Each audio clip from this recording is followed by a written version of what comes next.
welcome back. Melissa here from Morgan's Off the Leash. Thanks so much for tuning in, and you are watching Daughter Hannah's Wedding.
exciting moment. Woo! Ladies and gentlemen, I present you Mr. and Mrs. Tyler Merkley, right? Awesome. Fantastic.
To introduce our bride and groom, Mr.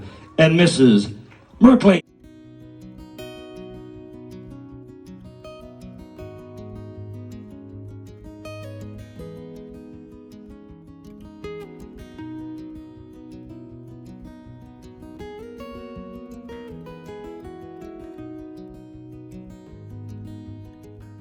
When Hannah first, she stayed pretty tight-lipped, you know what I mean, about she's met this man, and then she let his name out. And so, of course, Eva and I, you know, we're creeping him on Facebook and stuff, trying to figure out who this guy is. But now Tyler, I'm just getting to know him, but what I've seen so far I like.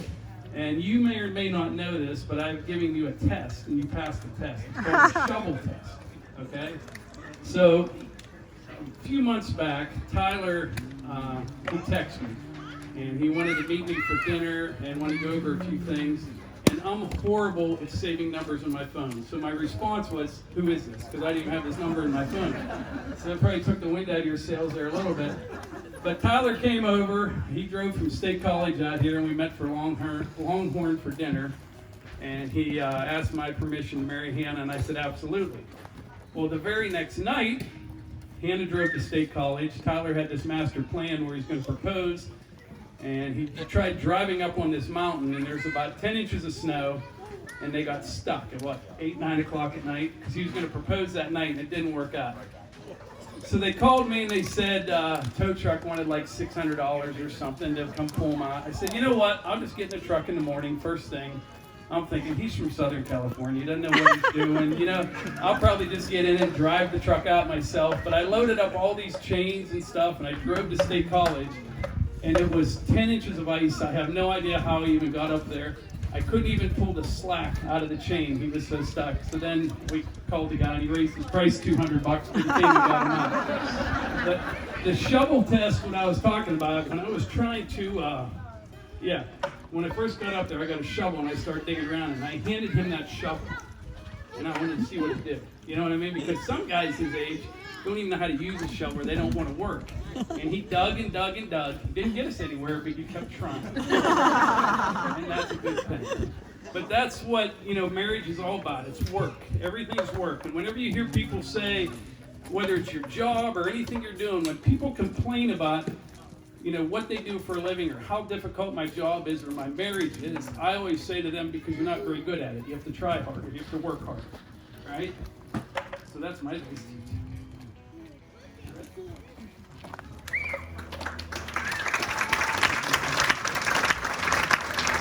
Was, you know, we've been blessed with two beautiful daughter-in-laws, but for the funny thing is they all want to give away the title of being my favorite. So Hannah's my new favorite because the other two have defaulted out. She's my new favorite. And it's been great getting to know Hannah. Those that know me, and there's only a few here, but know that I love track and field probably as much as anything. And Hannah's been my new track and field buddy. She doesn't know anything, and she'll do anything I tell her to do. So when she went to Ohio, I said, hey, you got to shoot me some videos. And I said, where are you? And she goes, well, I'm in the stands. And I'm like, well, how far away are they? Well, they're kind of far away. She's over 100 meters away, at least. So I say, shoot me a video. And she does, and I'm like, wow, you're way too far. You need to go up close. I'm like, can I? I'm like, absolutely. Walk right up there. And when you're up there, because, you know, I wasn't there, I'm like, hey, you have to yell, right? And getting to know her, I don't think she yells a lot. And it's real important in those meets, you got to pump everybody up, because anyone who knows throwing, there's very few people watching. It's your fellow throwers and your parents. That's about it. You're normally outside the stadium, not in the stadium. And you know, we just were at the Olympic trials. Tyler was throwing there. That was outside the stadium. They felt so bad they gave him a t-shirt.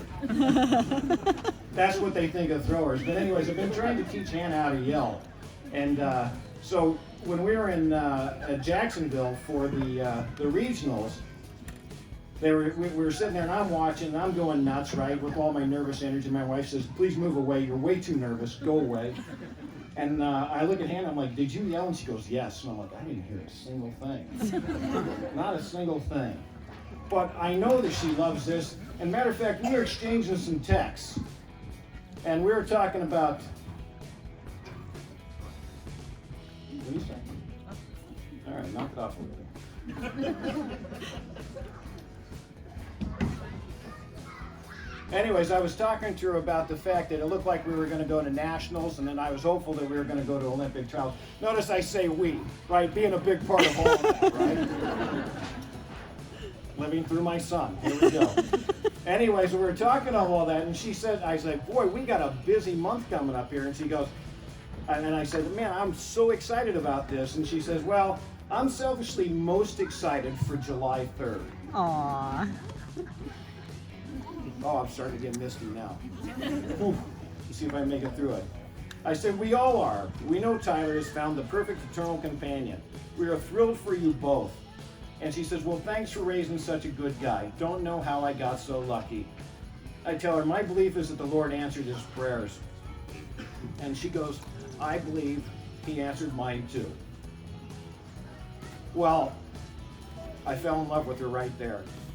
She absolutely is my new favorite. I want to give him just a little bit of advice, but I'm going to borrow some words from President Hinckley, prophet of the LDS Church years ago. And he said, choose a companion you can always honor, you can always respect, one who will compliment you in your own life, one to whom you can give your entire heart, your entire love, your entire allegiance, your entire loyalty. I know these two have. I see nothing but great things in the future for them. I love them both. I love them dearly. And I wish you nothing but the best.